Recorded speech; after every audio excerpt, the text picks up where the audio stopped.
우리 성경을 보면은 참 인물들의 특징이 있습니다. 특징이 뭐냐 하면 쉽게 살아가는 사람들이 없습니다. 네. 참 쉽게 살아가는 사람들도 없고 참 평범하게 살아가는 사람들도 없고 또 편안한 길을 걷기보다는 고난의 길을 걷고 눈물의 길을 걷는 사람들이 성경에는 등장합니다. 좀 멋있으려면 이렇게 해야 했더니 내가 반짝 성공하였다. 이렇게 하였더니 내가 갑부가 되었고 내가 재벌이 되었다. 이런 내용이 있으면 얼마나 좋겠습니까? 안 좋은 척 하지만 좋겠죠, 그죠? 네. 근데 그런 내용은 하나도 없습니다. 하나도 없고 전신에 눈물 흘리고 아프고 고통당하고 가슴을 쥐어짜는 이야기들만 가득 담겨 있는 게 성경인 것 같습니다. 오늘은 참 내용을 살펴보면서도 참 가슴이 아픈 스토리입니다.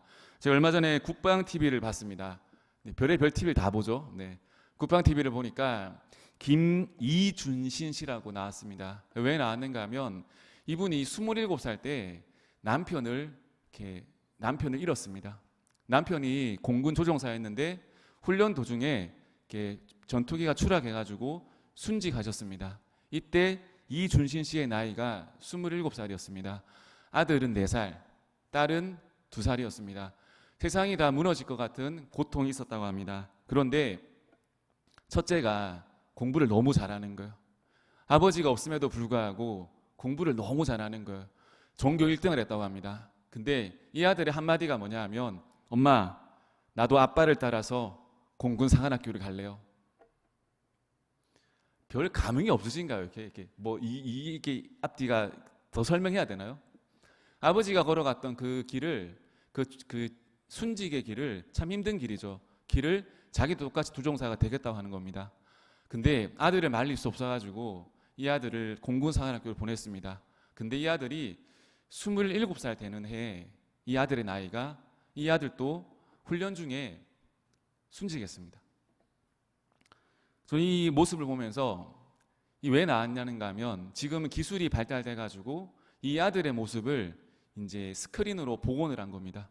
복원을 해가지고 그 죽은 아들을 이렇게 스크린으로 살려가지고 이 어머니와 함께 대화를 하는 장면을 국방 TV에서 보여주었습니다. 그때 저는 그 어머니가 많은 말들을 할 줄 알았어요. 근데 어머니가 많은 말들을 하지 않더라고요. 잘 지냈니? 아빠는 만났니? 잘 있었니? 그 말하고 계속 우는 것을 보았습니다. 성경의 이 아픔이 우리 일상 가운데서도 일어날 수 있구나라는 것을 제가 보았습니다. 그 가부에게 있어가지고 아들은 절대적인 존재 아니겠습니까? 가진 것의 전부입니다. 이 가부에게 아들은 존재의 이유입니다. 그런데 이 아들이 죽었습니다. 우리 삶에서도 여러분 울 수밖에 없는 일들을 경험할 때가 있습니다. 때로는 울 수 있는 힘조차 잃어버릴 때가 있습니다. 그런데 중요한 건 뭐냐 하면 오늘 말씀해 보면은 우리가 아무것도 할 수 없다고 할 때 그때 눈물을 흘리고 있을 때 누가 오시는가 하면 예수님이 이 가부에게 찾아오십니다. 그리고 그 죽은 자녀를 살려주십니다. 우리 믿는 자에게 있어가지고 인생 가운데서 모든 인생입니다. 모든 인생 가운데서 결코 포기하지 말고 소망을 가져야 되는 이유가 뭐냐 하면 예수님이 우리와 함께 하시기 때문입니다. 우리 눈으로 봤을 때는 이건 끝이야, 이건 절망이야, 이 상황은 도무지 해결할 수 없다는 그 상황에서 누가 오셨는가 하면 예수님이 찾아오셨습니다. 가부는 지금 자신의 상황을 바라보고 울고 있습니다. 눈물을 흘리고 있습니다. 여러분, 눈물이 뭡니까? 눈물은 내가 아무것도 할 수 없을 때, 내가 아무것도 할 수 있는 것이 아무것도 없다는 것을 깨달았을 때 그때 나는 것이 눈물입니다.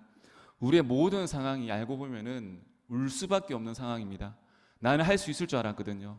나는 극복할 수 있을 줄 알았거든요. 근데 실상은 뭐냐면 그 현실 앞에서 우리는 할 수 있는 게 아무것도 없어가지고 무엇을 하는가 하면 눈물을 흘립니다. 근데 참 소망이 뭐냐면 그 눈물을 누가 보시는가 하면 예수님이 보십니다. 여러분, 사람이 왜 늙는 줄 아십니까? 사람이 왜 절망한 줄 아십니까? 왜 늙는가 하면 나이가 들어가지고 늙는 게 아닙니다. 모르셨죠, 그죠? 나이가 들어서 늙는 게 아니라 나이가 들면 늙는다는 믿음이 있기 때문에 늙는 겁니다. 아멘. 나이가 들어도 늙지 않습니다. 아멘 하기 싫으신가요? 이렇게? 우리가 나이가 들면 늙는다고 믿기 때문에 늙는 겁니다. 왜 절망합니까? 우리가 능력이 없어 절망하는 게 아닙니다. 우리의 믿음이 약해지고 믿음이 연약해지기 때문에 우리가 절망하는 겁니다. 여러분, 하나님은 우리 인생을 어떻게 살아가길 원하시는가 하면 우리의 믿음대로 살아가길 원하십니다. 아무리 절망적인 상황이 있다 하더라도, 해결할 수 없는 상황을 우리가 맞았다 하더라도 우리가 반드시 가지고 있어야 되는 게 뭐냐 하면 예수님이 우리와 함께 하신다는 겁니다. 믿음이 뭐냐 하면 믿음은 바라는 것들의 실상이요 보이지 않는 것들의 증거를 했죠. 히브리서 11장 1절 111. 이게 뭐냐 하면 믿음은 뭔가 명확한 실체가 있는 것이 아니라 우리가 바라보고 꿈꾸고 원하는 그것 자체가 믿음이라는 거예요. 그래서 우리는 절망 중에서도 낙심 중에서도 믿음으로 꿈꿀 수 있고 믿음으로 살아갈 수 있습니다. 제가 예전에 설명했죠. 우리가 바라고 있는, 살아가고 있는 현실은 죄송합니다, 밑바닥이에요. 근데 우리가 바라고 있는 이상은 이게 위에입니다. 이 나머지 갭이 있잖아요. 이 갭을 무엇으로 메우는가 하면 보통 사람들은 열심으로 메우려요. 노력으로 메우려요. 근데 어떻게 메워가는가 하면 노력 열심으로는 메우다가 포기합니다. 무엇으로 메워야 되냐면 믿음이에요. 믿음. 이 갭을, 현실과 이상의 갭을 믿음으로 계속 포기하지 않고 가지고 있어야 됩니다. 우리는 여러분, 우리 인생 가운데 힘들고 어려운 일들이 일어나지 않았으면 하거든요. 내 인생 가운데는 힘들고 고난은 다 피해갔으면 좋겠다고 생각합니다. 근데 우리가 살아가면서 느끼는 게 뭡니까? 우리 인생사가 결코 그렇지 않습니다. 그런 인생이 있다면 그 정상적인 인생이 아닙니다. 갑자기 여러분 병을 얻기도 합니다. 그리고 사고를 경험하기도 하고 경제적인 어려움을 경험하기도 하고 다니던 회사에서 그만두게 되는 경우들도 있습니다. 많은 사람들이 갑작스러운 일을 당하게 되면 어떻게 생각하는가 하면 와, 왜 나만 이렇지? 왜 나만 지지리도 복도 없고 운도 없고 하나님 나를 사랑하지 않으시나? 하나님 나를 버리시나? 왜 우리 가정에만, 내 자녀에게만, 내 남편에게만, 내 아내에게만 이런 일이 벌어지지? 라고 생각합니다. 그런데 진짜 중요한 게 뭐냐면 여러분, 우리 인생 가운데 일어나는 모든 일들은 현실적으로 표현하자면 그것이 잘된 일인지 못된 일인지는 여러분 시간이 지나봐야 합니다. 아무도 알면 또 안 하시네, 그죠? 모든 일들은 그때 당시에는 힘든 일이고 절망 같은데 여러분 그거 다 시간이 지나봐야 알 수 있습니다. 근데 우리는 무엇을 믿는가 하면 모든 일들 있잖아요. 시간이 지나면 다 합력하여 선으로 이루신다는 하나님에 대한 믿음이 있어야 됩니다. 그러면 지금 우리 가운데 일어나는 일들이 크게 보이거든요, 지금. 그런데 믿음이 있으면 큰 일이 안 보이는 게 아니에요. 갑자기 시력이 떨어져가지고 안 보이는 게 아니라 믿음이 있으면 큰 일이 작게 보여요. 요만한 고난이 있지 않습니까? 요만한 고난 어떤 사람에게는 이만큼이 보여요. 근데 이만큼의 고난도 믿음의 눈으로 바라보면 사실 안 보입니다. 근데 우리가 머리가 너무 좋죠, 그죠? 머리가 너무 좋아가지고 고난 앞에서 이게 판단하고 이렇게 분석하고 생각을 많이 합니다. 그러면 머리가 아픈 거예요. 머리가 뽀개지는 겁니다. 근데 여러분 고난 앞에서 어떻게 바라봐야 되는가 하면 이 고난이 나를 더 성숙하게 만든다. 나를 더 깊어지게 만들고 믿음을 떠난 사람도 돌아오게 만드는 하나님의 역사라는 것을 우리는 봐야 됩니다. 하나님이 우리를 보실 때 무엇으로 보는지 아십니까, 여러분? 무엇으로 보는가 하면 자녀로 보면 자녀. 아들로 보고 딸로 봅니다. 부모로서 여러분 자녀를 바라볼 때 가슴이 제일 아플 때가 언제입니까? 언젠가요? 자녀 없으신가요? 그죠? 언제 제일 마음이 아픈가 하면 이 자녀가 아무것도 할 수 있는 게 없어가지고 울고 있을 때, 내가 뭐라도 해주고 싶은데 내가 해줄 게 없을 때, 그때 부모로서 마음이 너무 아픕니다. 오늘 우리가 알고 있는 세상에서 가장 큰 절망을 겪고 있는 한 여인이 있습니다. 이 아들이 이 청년이 죽었습니다. 이 아들의 죽음 앞에 어머니가 할 수 있는 것은 울 수밖에 없는 거예요. 예수님이 이 눈물을 보시고 이 가부의 그 마음속의 원함을 이루어 주십니다. 예수님이 이 가부를 자녀처럼 대하시고 불쌍히 여겨주십니다. 그리고 말씀하십니다. 울지 마라. 울지 마. 그 여인의 눈물을 보시고 더 이상 눈물 흘리기를 원치 않으십니다. 예수님 어떠하신 분인가 하면 우리가요, 계속해서 슬픔에, 절망에, 우울에 머물러 있기를 원치 않으십니다. 사는 사람은 살아야죠, 그죠? 계속해서 그 감정에 휘둘려가지고 그 절망에 빠져가지고 계속해서 거기에 머물러 살걸 원하시는 게 아니라 거기서 나와라는 거예요. 왜? 내가 너의 문제를 해결해 주겠다는 겁니다. 그리고 가까이 와서 손을 대고 말씀하십니다. 유대인들은 시체나 관에 손을 대는 것을 엄격히 부정하게 여겼습니다. 그런데 예수님은 살리는 일에는 개의치 않으십니다. 그리고 손을 대고 이렇게 말씀하십니다. 청년아, 내가 네게 말하노니 일어나라. 저는 오늘 이 밤에 모든 성도님들 가운데, 가정에, 자녀에, 직장에, 사업장 가운데 예수님의 만지심이 있었으면 좋겠습니다. 그 만지심이 있길 축복합니다. 죽어 있고 넘어져 있고 우울해 있고 절망해 있는 그 마음과 심령과 육체 가운데 예수님의 터치가 있기를 축복합니다. 그리하여서 다 살아나가지고 예수님께 영광 돌리시기를 예수님의 이름으로 축복합니다. 두 번째는 뭐냐 하면 생명이 죽음을 이깁니다. 15절부터 17절 보시면 죽었던 자가 일어나 앉고 말도하거늘 예수께서 그를 어머니에게 주시니 모든 사람이 두려워하며 하나님께 영광을 돌려 이르되 큰 선지자가 우리 가운데 일어나셨다 하고 또 하나님께서 자기 백성을 돌보셨다 하더라. 예수께 대한 이 소문이 온 유대와 사방에 두루 퍼지니라. 여러분, 이 본문을 확대해서 보면 예수님과 제자들과 무리들이 있습니다. 그리고 죽음의 간을 짊어지고 가는 무리가 있습니다.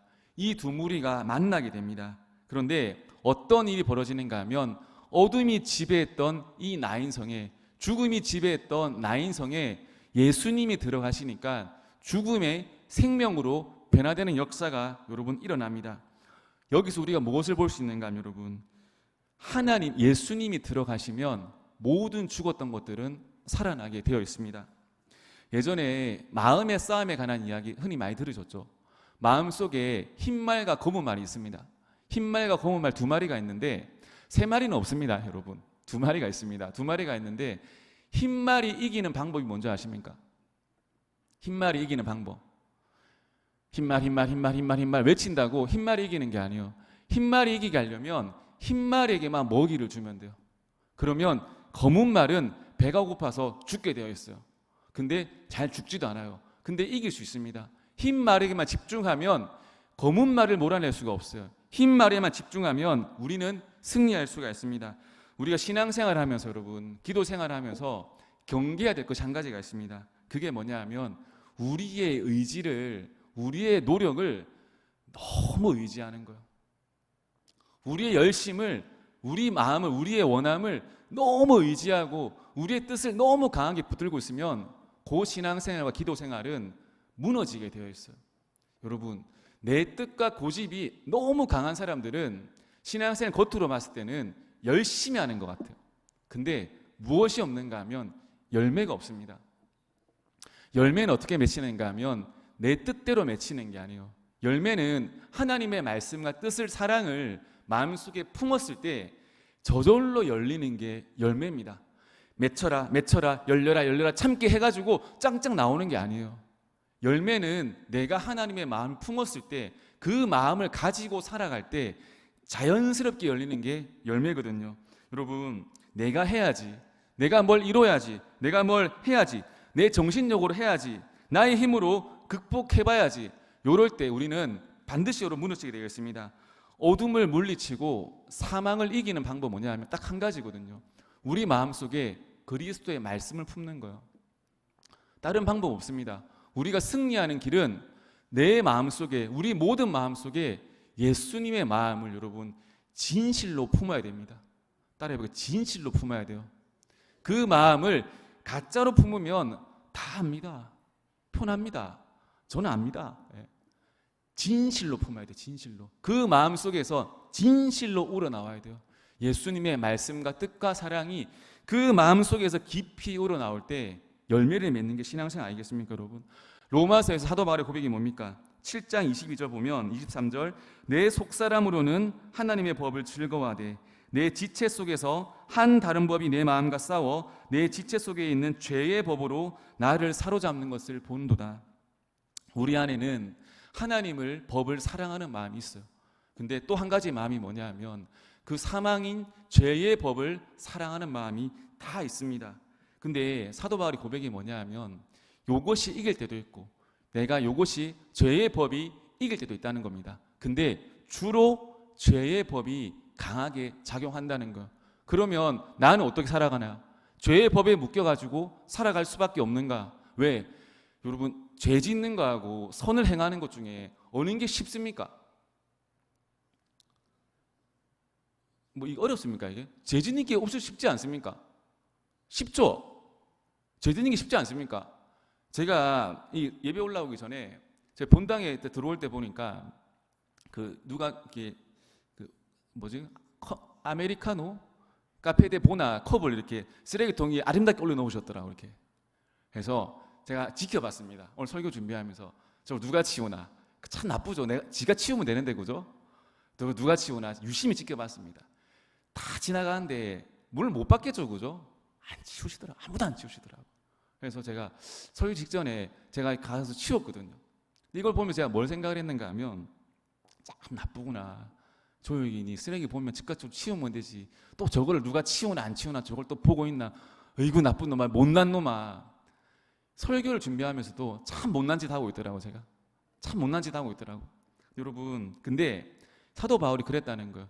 내 자기 마음속 가운데 하나님의 선을 행하는 마음, 그 다음에 악을 행하는 마음, 이 동시에 있다는 거예요. 근데 이 악을 행하는 마음이 너무 크다는 거예요. 그럼 나는 어떻게 살아가야 되나?